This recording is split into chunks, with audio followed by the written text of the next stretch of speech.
This is the moment, the only one you ever have. And how do we get there? Through the body. My friends, I wanted to share with you the answer to happiness. I wanted to share with you the vehicle that is the body and how our happiness dwells in the facility of using this wonderful instrument we have been loaned from Mother Earth herself. So this conversation is primarily predicated on the awareness I have of the misuse of a certain phrasing that happiness is a state of mind.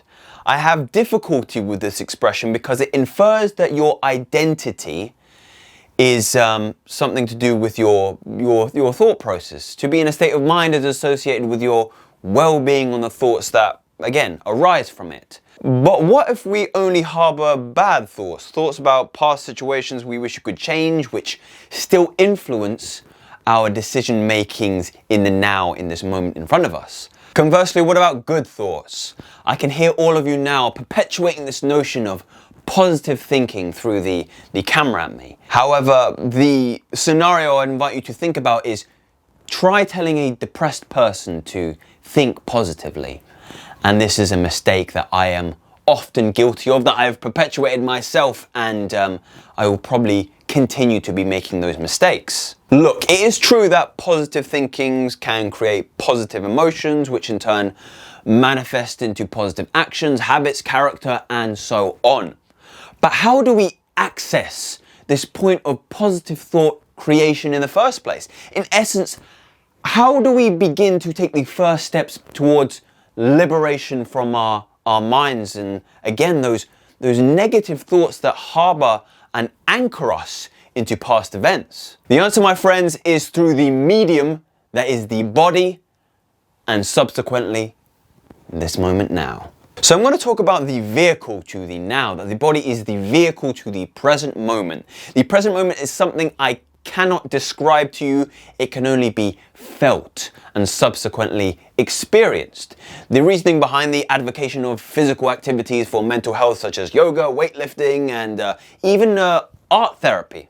See, I drew my lovely picture behind me, but the idea of these activities is that they can only be interacted with and engaged with through the medium that is the body, my arms, my hands, my chest, and my breath, everything. I am lost in the dance that is the moment. When I talk about this present moment, when I say it cannot be described, I'm talking about the space of time where you were fully experiencing the moments of your physical activity.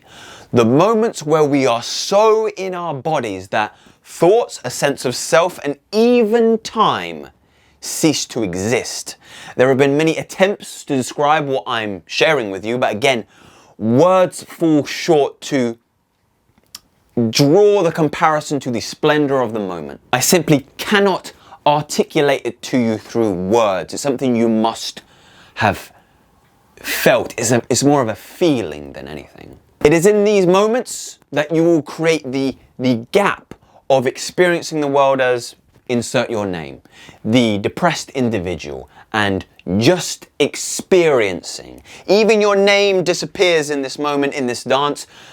The majority of mental illnesses, including and not limited to depression, anxiety, stress, is just an absence of this experiencing, this lack of movement, this dynamic kinetic activity, which will surely lead to more depression if there is an absence of it. I have no doubt if you're depressed, you are not moving or inhabiting your very body. The reason because of this is that you are identified with your mind.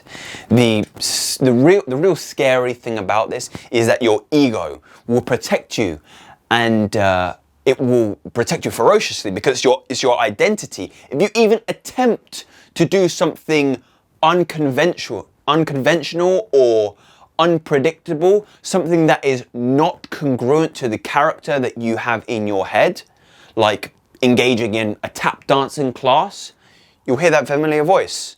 But that doesn't sound like us. We don't do that. That isn't consistent with the character we have manifested in front of you, the person, the mouth we speak through, the eyes we see through. And the reason behind this feeling of fear, of the challenging unknown, is that the mind doesn't exist in the experiences of the moment. Your ego disappears. Only you do. Only you exist in the moment. Your ego, your identity, your mind, the person you think you are is lost, is gone, because you cannot think in this, because you cannot think in time. Look, this is getting a little bit convoluted, and I want to bring it back to analogy.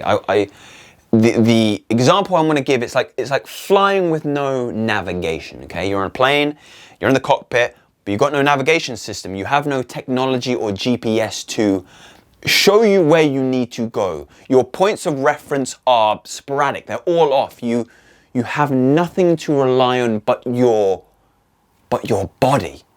You can feel it more alive than ever in the moments where are most challenging for you. So I'm inviting you to break free from your grey, dull life, experience the body, and then experience the moment. And if you subscribe to that, subscribe to me.